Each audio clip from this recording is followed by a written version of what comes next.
తెలంగాణ సమాజానికి 25 ఏళ్ళుగా నేను సుపరిచితుని. నా 25 సంవత్సరాల రాజకీయ జీవితంలో ఏ బాధ్యతలో ఉన్నా, ఏ పార్టీలో ఉన్నా ఎథికల్గా వాల్యూతో ఉండాలని చెప్పి కోరుకుంటున్నాను.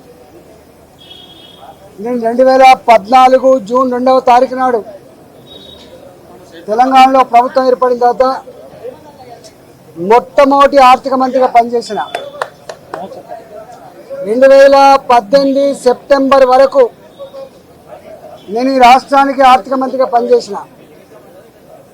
తెలంగాణ రాష్ట్రాన్ని సాధించుకున్నది నీళ్ల కోసం, నిధుల కోసం, మా ఉద్యోగాలు మాకు కావాలని చెప్పి సాధించుకున్నాం.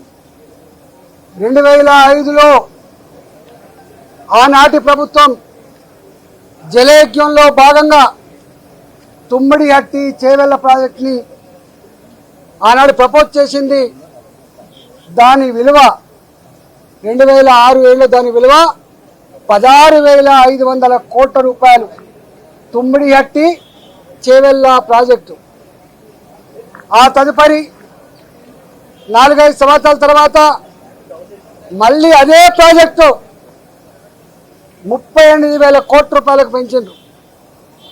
ఆనాడు తుమ్మిడిహట్టి దగ్గర 152 ఫీట్లు బరాజు కట్టాలి, నీళ్ళని డైవర్ట్ చేయాలి, లిఫ్ట్ పెట్టి ఎల్లంపల్లికి తీసుకురావాలని చెప్పి ప్రపోజల్స్ ఉండే.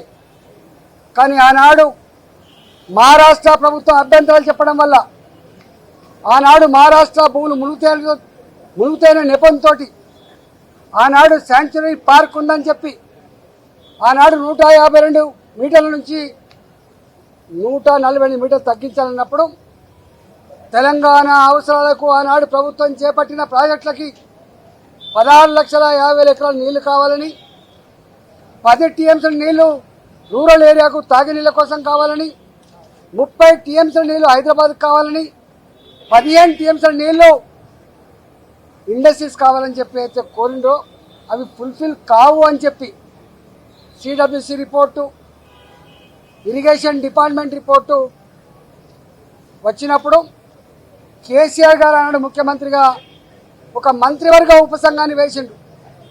హరీష్ రావు గారి నాయకత్వంలో వారు ఆనాడు ఇరిగేషన్ శాఖ మంత్రి, నేను ఆర్థిక మంత్రిగా, అదేవిధంగా ఇవాటి మంత్రిగా ఆనాటి మంత్రిగా ఉన్నటువంటి తుమ్మల నాగేశ్వరరావు గారు ఆర్ఎండ్బి మంత్రిగా మంత్రివర్గ ఉపసంఘం వేసిండు.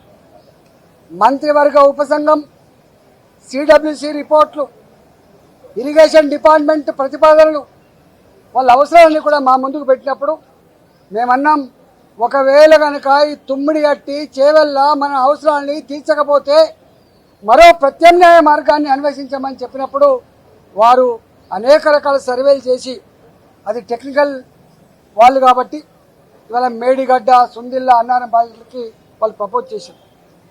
ఆనాడు ఆ ప్రాజెక్ట్ కాస్ట్ 63,000 కోట్లు అని చెప్పి వాళ్ళు అంచనా వేశారు.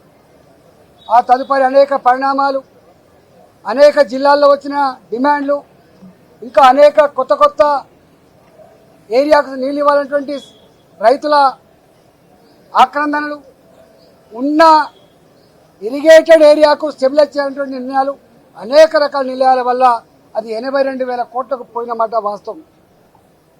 ఆ తదుపరి ఏం జరిగింది మాకు సంబంధం లేదు. ఇక్కడ మమ్మల్ని అడిగిన ప్రశ్న ఏంటంటే, మీరు ఆర్థిక మంత్రిగా ఉన్నారు కదా, ఈ డిజైన్లతో, ఈ కన్స్ట్రక్షన్తో, ఈ టెక్నికల్ ఆస్పెక్ట్తో మీకు సంబంధం ఉందా అని చెప్పి అడిగినారు. మాకు ఏమీ సంబంధం ఉండదు. రెండో ప్రశ్న, వాళ్ళని కాళేశ్వరం స్పెషల్ పర్పస్ వెహికల్ అయితే పెట్టిండ్రో, కాళేశ్వరం ఇరిగేషన్ ప్రాజెక్టు కోసం ఒక కార్పొరేషన్ పెట్టిండ్రో, ఆ కార్పొరేషన్ రుణాల మీద మీకైనా అధికారం ఉందా అడిగినరు. కానీ కార్పొరేషన్ మీద ఆర్థిక డిపార్ట్మెంట్కి, ఆర్థిక మంత్రికి ఏం సంబంధం లేదు. వాళ్ళు ఆనాడు ప్రాజెక్ట్ రిపోర్టు బ్యాంకులో సబ్మిట్ చేసిండ్రు, డబ్బులు తెచ్చుకున్నారు, వాళ్ళే ఖర్చు పెట్టుకుని తప్ప మాకు సంబంధం లేదు. అసలు ఒక్క మాటలో చెప్పాలంటే ఇరిగేషన్ డిపార్ట్మెంట్కు తోడుగా అనుబంధంగా వాళ్ళ దగ్గరనే ఒక అకౌంట్ డిపార్ట్మెంట్ ఉంటుంది, దానికి ఒక ఆడిట్ డిపార్ట్మెంట్ కూడా ఉంటుంది.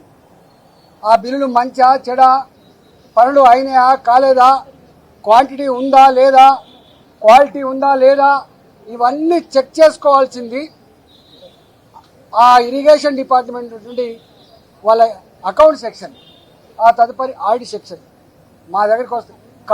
కాళేశ్వరం కార్పొరేషన్ కింద ఏ డబ్బులైతే ఉండనో వాళ్ళే నేరుగా పే చేసుకునే మాకు సంబంధం లేదు. బడ్జెట్ అలొకేటెడ్ డబ్బు అయితే ఉందో మా దగ్గర అలొకేటెడ్ డబ్బు ఉంటే తప్పకుండా దాని ప్రకారం బిల్లు పే చేస్తాం తప్ప దాని వాల్యూస్తో కానీ వాటితో మాకు ఏం సంబంధం లేదని చెప్పి కరాఖండ్గా చెప్పడం జరిగింది.